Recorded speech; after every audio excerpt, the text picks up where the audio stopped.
If you're curious to hear a little music from our guest Carla Lucero, who we spoke to in our most recent episode, check out E4TT's annual concert of music by women and non-binary composers, Midnight Serenades, on January 25th.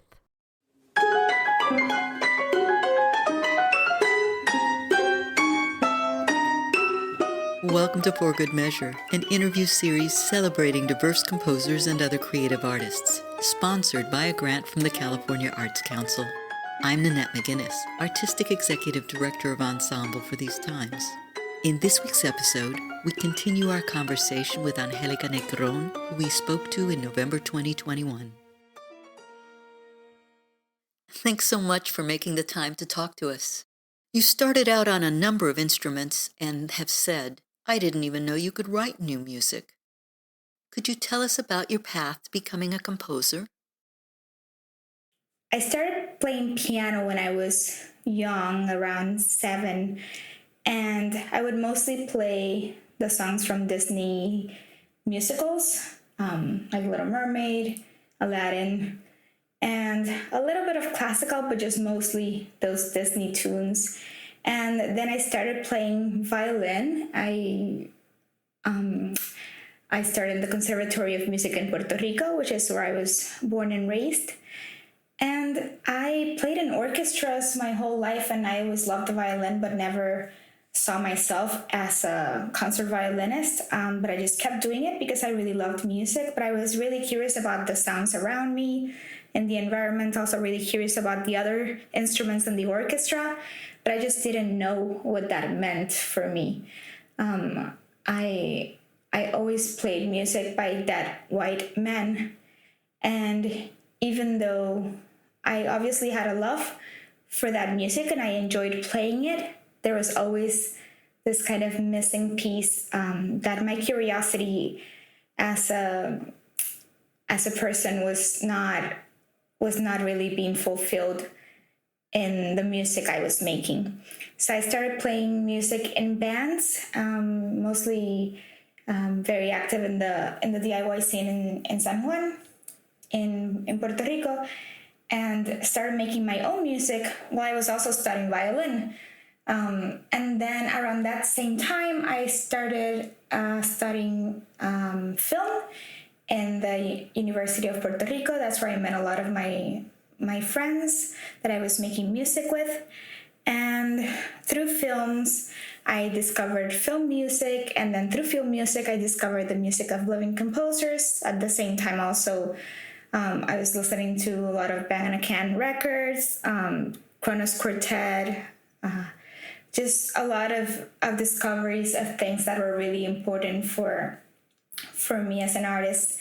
And through that, I realized that there were living people making music, and that my curiosity for the sounds around me and for other instruments did not mean that I just wasn't sure what instrument I wanted to play and that I was lost as a performer, but mostly that what I wanted to do was to write for all these instruments, and also at the same time found out that there was a composition department in the conservatory. It was very small.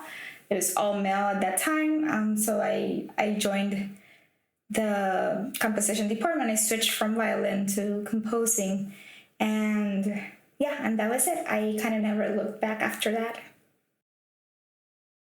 You work with a fascinating range of instruments, from toy pianos, accordions, and robotics, to music boxes, ocarinas, and vegetables, experimenting with sound using simple but intricate means and small childlike timbres. Can you talk about where you get your inspiration from and your compositional process?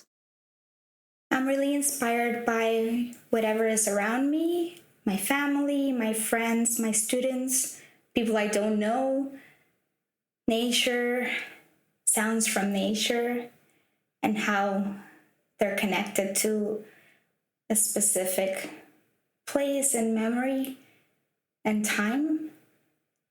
I'm also really inspired by comedy and sounds from really everywhere. Domestic sounds from my apartment, my kitchen, the way a specific person laughs, the way someone talks. It really could be anything that sparks an idea. I do have a kind of special interest, or I'm really drawn to non-conventional sound makers, and also objects from childhood, like music boxes, toys. And more than anything, I feel like that's a connection to not only nostalgia, but there's also a sense of irreverence that is inherent in those objects and those instruments. And I'm really interested in tapping into that and in a way accessing another side of them and playing with what happens when we take these sort of mundane objects or objects that a lot of their identity relies in not being professional, and then put them in a professional setting, and what happens when they overlap with more traditional instruments, and also all the possibilities for manipulating sounds and taking a sound that could have very specific associations to someone, but then what happens if I take out an important part of the sound, like the attack, for example, and leave the resonance, and what transformations can come out of that. My compositional process is very visual. I often start with an image. It could be something very specific, like a painting, a word, but it could also be just a texture or a color or a feeling, just something pretty evocative in my head that can then start the process of capturing ideas and developing them in a way that feels satisfying to me. I then almost always collect sounds, either from the environment or from my house, or samples from other pieces that I've written in the past, and create a sound library for the specific piece, and then start playing around with those sounds. So I almost always, if the piece is electronics, I'm almost always starting with the electronics and playing around with manipulating and processing those sounds and seeing what the sounds want to do in this piece. And then from there, it's a pretty intuitive and organic process in which I'm just following my ears and trying to not think so much about theory or chord progressions or rhythm in an intellectual way, and more following my intuition and writing something that I'd like to hear. Live performance is a major part of your practice, and you founded two very different bands, Balloon and Arturo en el Barco. How do your compositional and performing practices inform and help each other, or do they live in separate worlds for you? That's a really good question. I think for a long time I kept those worlds separate, and that did not feel right. I was making music with Balloon, and I was writing very different kind of music for the concert hall, and very purposefully separated those worlds.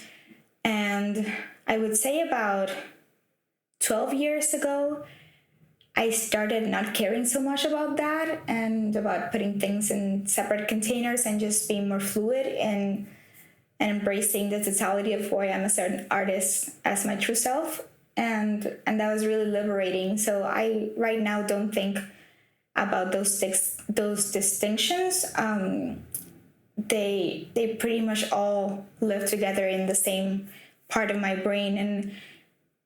And also what I do in Balloon, which is collaborative because I'm making music with my best friends, it's also a really big part of the work I write for chamber ensembles and orchestras, and the work I write for myself to play solo using plants or vegetables. It's all, I think, combined and infiltrates sometimes in ways that I don't even realize until I've had some distance with the music and then come back to it. And then I'm like, oh, that clarinet part is actually, I don't know, something that Nora would play. Nora, who plays cuatro and bass and balloon. That's something that Nora could play in a balloon song and come up with that. So I think my experience in those bands has been really formative and really influential in my other compositions for other people. Thank you for listening to For Good Measure, and a special thank you to our guest, Angélica Negrón, for joining us today. If you enjoyed this episode, please subscribe to our podcast by clicking on the subscribe button and support us by sharing it with your friends, posting about it on social media, and leaving us a rating and a review.